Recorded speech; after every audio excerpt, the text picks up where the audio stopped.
मानदेय न मिलने से नाराज ग्राम रोजगार सेवकों ने आगरा रोड स्थित हाथरस सदर ब्लॉक परिसर पर शांतिपूर्ण तरीके से धरना प्रदर्शन किया। रोजगार सेवकों का आरोप है कि कई महीनों से उनका मानदेय लंबित है, जिससे उनके सामने आर्थिक संकट खड़ा हो गया है। उन्होंने बताया कि इस संबंध में परियोजना निदेशक व खंड विकास अधिकारी को कई बार मौखिक व लिखित रूप से अवगत कराया जा चुका है, लेकिन अब तक कोई समाधान नहीं हुआ। रोजगार सेवकों ने कहा कि मानदेय न मिलने के कारण उनके परिवार का भरण पोषण प्रभावित हो रहा है और बच्चों की पढ़ाई तक पर संकट गहराने लगा है। उन्होंने चेतावनी दी थी कि यदि शीघ्र भुगतान नहीं किया गया तो वो आंदोलन के लिए बाध्य होंगे।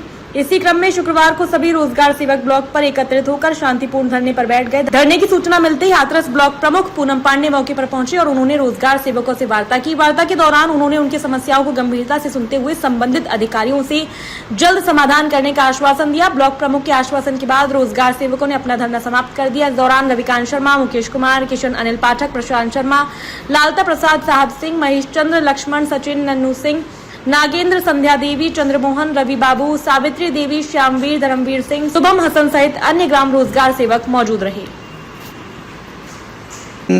ब्लॉक में 34 ग्राम रोजगार सेवक हैं, जिनको किसी को 4 महीने का बकाया है, किसी का 8 महीने का है, किसी का 24 महीने का है, किसी का 26 महीने का है।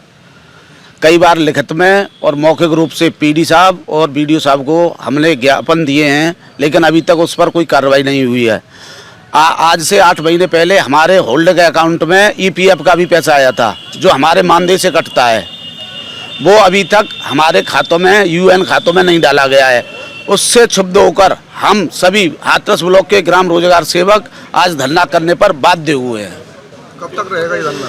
जब तक हमारी मांगें पूरी नहीं हो जाती, हमारा ईपीएफ और मानदेय नहीं मिलता है, तब तक हमारा धरना चलता रहेगा। अगर मांगें पूरी नहीं होती है उसके बाद भी फिर क्या करोगे? उसके बाद अनिश्चितकालीन करेंगे। उसके बाद विकास भवन पर धरना करेंगे। कितनी संख्या में आपके साथी? हमारे यहाँ 34 ग्राम रोजगार सेवक हैं। कितना पैसा फंसा है मतलब? ईपीएफ का कम से कम होगा 10 लाख रुपए करीब। 27 सभी लोगों का? सभी लोगों का 27 लाख रुपए। जी। देखिए, मुझे आज पता चला कि मेरे ब्लॉक में कुछ रोजगार सेवक धरने पे बैठे हैं, तो इसकी सूचना मुझे मिली तो मैं यहाँ आज आई हूँ और मैंने इनसे बात भी की है और बीडीओ साहब से भी बात की है। बीडीओ साहब कह रहे हैं कि इनका थोड़ा ज़्यादा चला गया है, लेकिन मुझे इसके मामले में कोई इतनी जानकारी नहीं, मैं देखूंगी अभी। और इनको लेके मैंने इनकी समस्या सुनी है, तो इनको लेके मैं खुद इनका ज्ञापन लेके या कुछ भी इनकी जो भी समस्या है मैं सीडीओ साहब से मिलूंगी, उनसे पर्सनल इनकी बात करूंगी और जो भी समस्या का समाधान देखिए जैसे भी हो सकता है मैं इनका करवाऊंगी।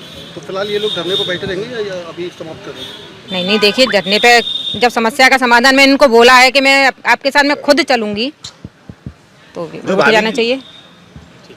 ये जो हाथरस विकास खंड है, हाथरस विकास खंड में जो है मैंडेट जो है जनरेट देने का जो मानदेय मिलता है वो मैंडेट जनरेट पर मिलता है। जितने जो मैंडेट जनरेट करेंगे उसके 3.5% इनको मानदेय मिलेगा। तो यहाँ पिछले कई वर्षों से ये स्थिति रही है कि मानदेय जो है जितने हमारे यहाँ 33 रोजगार सेवक हैं उसके हिसाब से मानदेय जनरेट करें, इतना मानदेय ये जो वर्क नहीं कर पाते हैं, ये मैंडेय जनरेट नहीं कर पाते हैं। इसलिए मैंने इनको पिछले वर्ष का जो रुका हुआ था, पिछले वर्ष का जो नहीं मिला था इनको, मैं जब आया यहाँ पर तो यही पहले इनका आंदोलन था और यहाँ हड़ताल वगैरह थी, तो मैंने इनको शांत करने के लिए इनकी एक क्या कहा जाएगा कि मान लो कि भाई ये भी काम कर रहे हैं, काम तो करते ही इसी ऊपर आधारित हैं ये, तो इनको मैंने पिछले वर्ष का दे दिया था मानदेय।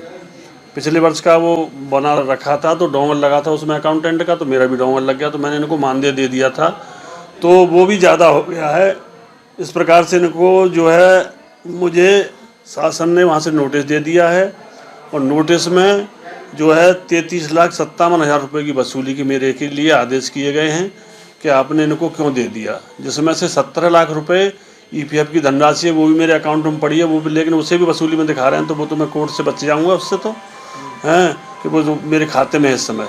मैंने इनको जो मानदेय दिया है उसके बारे में भी ये कह रहे हैं कि वसूली आपसे होगी, 16-17 लाख जो भी दिया गया है फालतू, तो इनसे वसूली होगी। तो जब पहले ही वसूली हो रही है तो मैं इनको आगे मानदेय कैसे दे सकता हूँ? आपका कहने का मतलब है कि आपने जो इनको मानदेय दिया है वो अधिक दिया है, वो अधिक दे दिया है। हाँ, पिछले वर्ष का दे दिया था। 10 लाख रुपए भी हमारा बकाया है। हाँ, उनका कहना अपना किस हिसाब से है वो अपना बताएंगे, लेकिन मुझे जो मिला है ये नोटिस वो है, देख लीजिए आप, ये आदेश हैं सीडीओ साहब के यहाँ से कि आपने जो है 3357 की अधिक बुक आप की है। जिस तरीके से धरने पर बैठे हुए हैं, इसके लिए फिर आप क्या करें? इसके लिए शासन से निर्देश आए थे कि इनका बुक कर लिया जाए, पेमेंट बाद की बात है, पेमेंट में क्या होता है वो आगे निर्णय लिया जाएगा, यानी फिलहाल समस्या को निस्तारण बुक करा लिया जाए। तो मैंने इनका जो है दिसंबर माह तक का बुक कर लिया है।